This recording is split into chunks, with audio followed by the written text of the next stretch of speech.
Alright, time for some review questions. The first homework problem is about batching, and you can see the problem described here is we are producing window boxes, and the window boxes consists of two parts, part A and part B. It takes the stamping machine that we are talking 120 minutes to change from part A, producing part A to producing part B, and similarly another 120 minutes to go from part B to part A. We are currently producing 360 part A's and 720 part B's, or another way to think about this is we are really producing 360 of this entire window boxes. It takes 1 minute to produce part A, right? It takes 1 minute to produce part A and half a minute to produce part B, half a minute to produce part B, but really two part B's go into one window, so it takes 1 minute plus 2 half minutes, 2 minutes to produce one window. 2 minutes to produce one window. The first question looks at the capacity at the stamping machine. Well, in the remaining question, the downstream from the stamping machine is the assembly, where we have 12 workers and each of them takes 27 minutes to assemble the window. The first question looks at the capacity of the stamping machine, and in the stamping machine we have setup times. When we have setup times, the capacity of the machine can be found, the capacity of the machine with the setup time can be found by dividing the batch size by the sum of setup time plus batch size multiplied by the time per unit, processing time per unit. Well, here the batch size is easy. It's given to us. We're producing 360 windows. Well, setup time, I have to admit, it's a little confusing. It's tempting to take just 120 minutes described over there, but remember that really two setup times happening per window box, a setup time to go from A to B and another setup time going from B to A. So the setup time is really 240 minutes. Again, the batch size is 360. The same argument again for the processing time. It's tempting to just write 1, but remember, in the process of making one window, you have to make 1 A and 2 B's, so altogether processing time is 2 minutes. After this, it's just about solving these equations. So 360 divided by 240 plus 720, that is 360 divided by 360 divided by 960, and this comes out to be 0.375 windows per minute.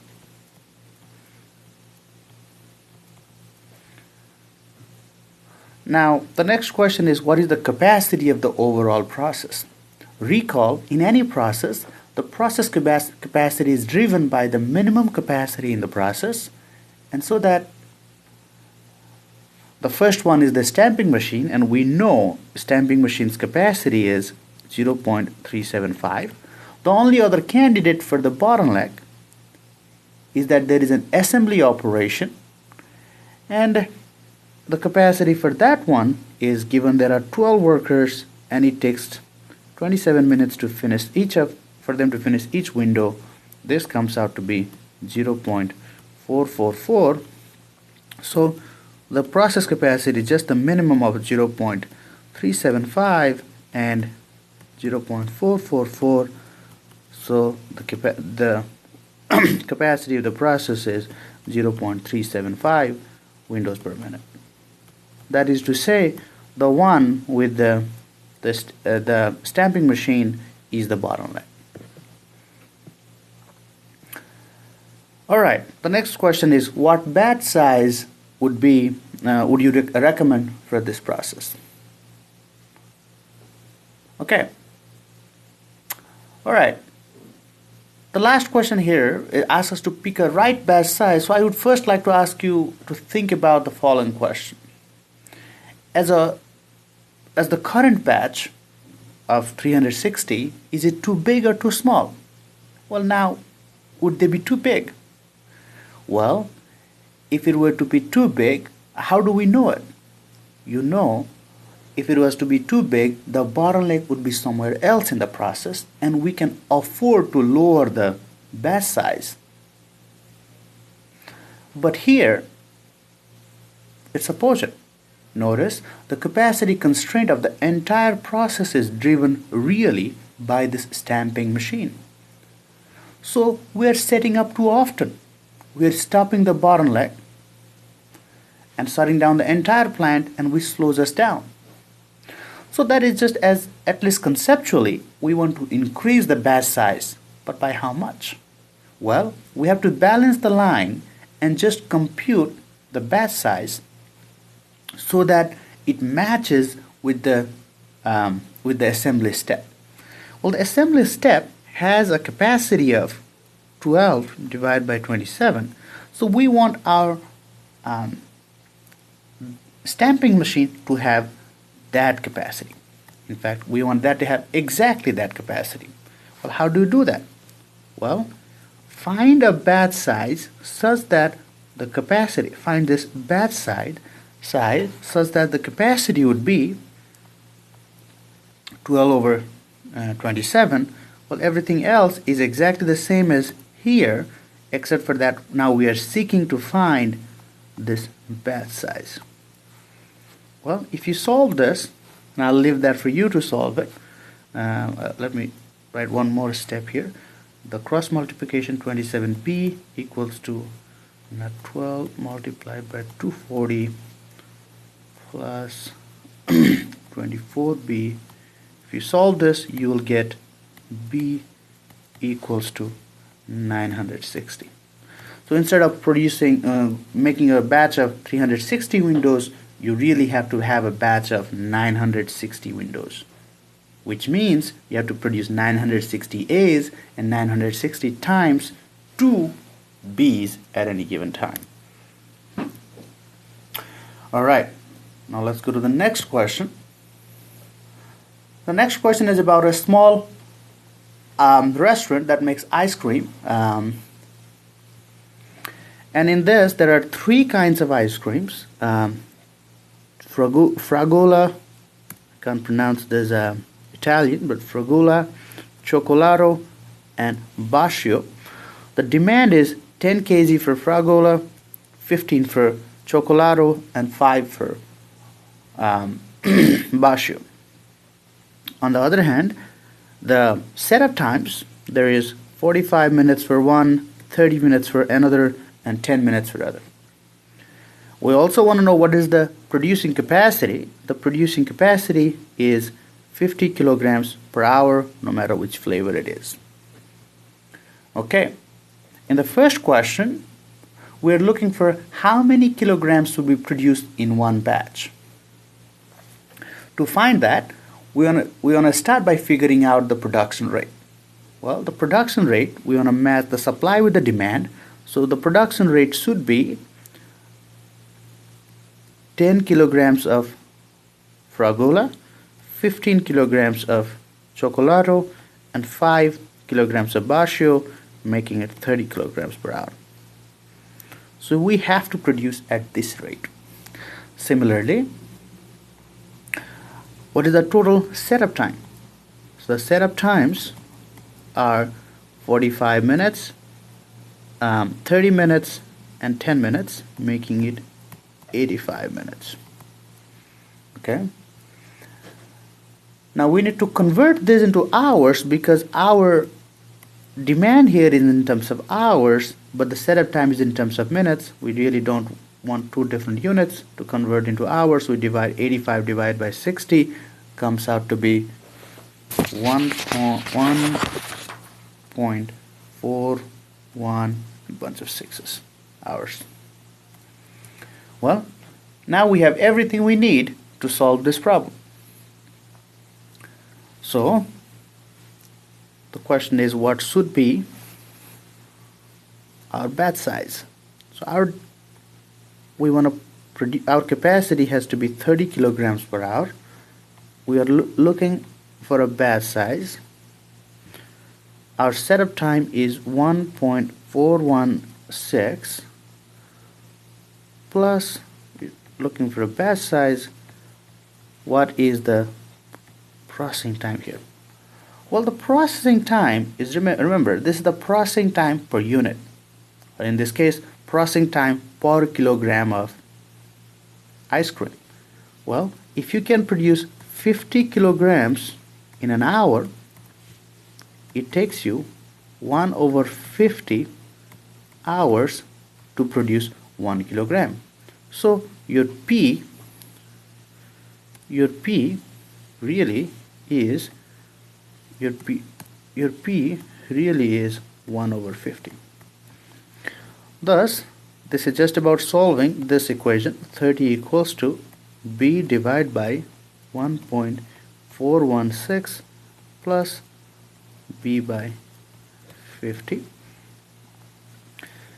I'll do one more step for you, and then I'll let you solve this. So 30 multiplied by 1.416 is 42.5 plus 30 multiplied by B by 50 is 3/5 B equals to B. If you solve this, you will get B equals to 106.5 kilograms. That means you have to produce 106.5 kilograms of ice cream in one batch, in one cycle, if you will. Well, the next question is, given your answer in part A, how many kilograms of Fragola do you need to make? Out of this 30,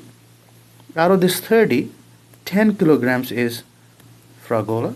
So that means out of this 106.5, this is just 10 multiplied by 106.5 divided by 30, which comes out to be 35.41 kilograms of Fragola. Well, the next question is a more of a conceptual problem. In this problem, we have this Apfel company sells smartphones in Germany. Currently, they're only selling 64 gigabyte model, but they want to add a 128 gigabyte model and segment the market. So that the margin would be better. Suppose the total sales doesn't change and it's a 50-50 split, and that exists a mild positive correlation in the demand between the two products. Well, this question is about it's the opposite of pooling. Basically, what you're doing is you're fragmenting the market. So the coefficients of the variation of this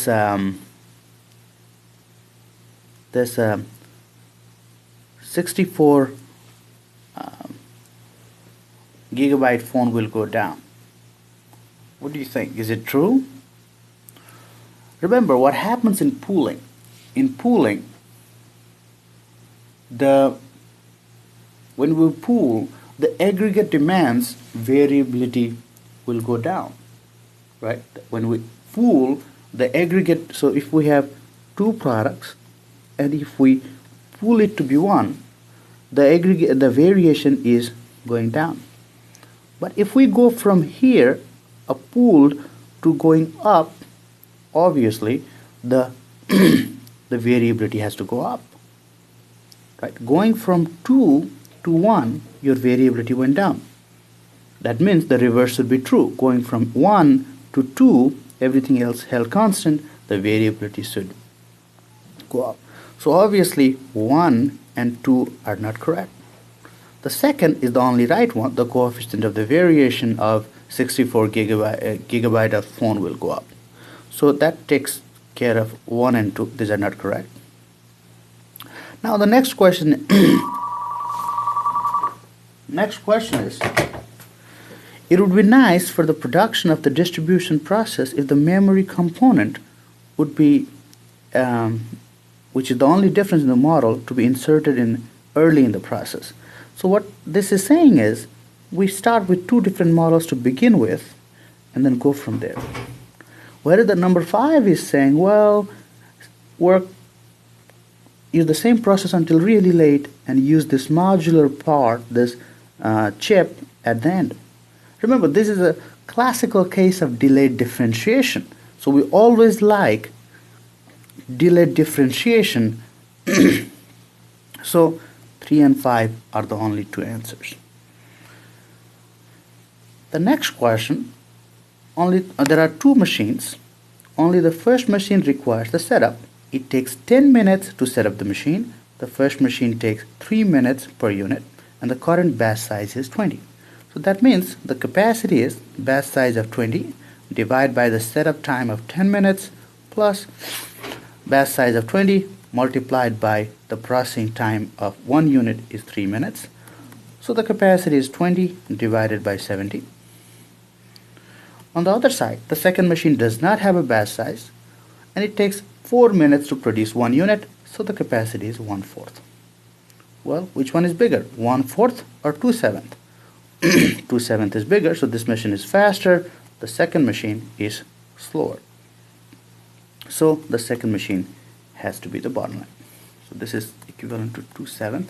So we know 1/4 is smaller than 2/7. So the second machine is the bottom line.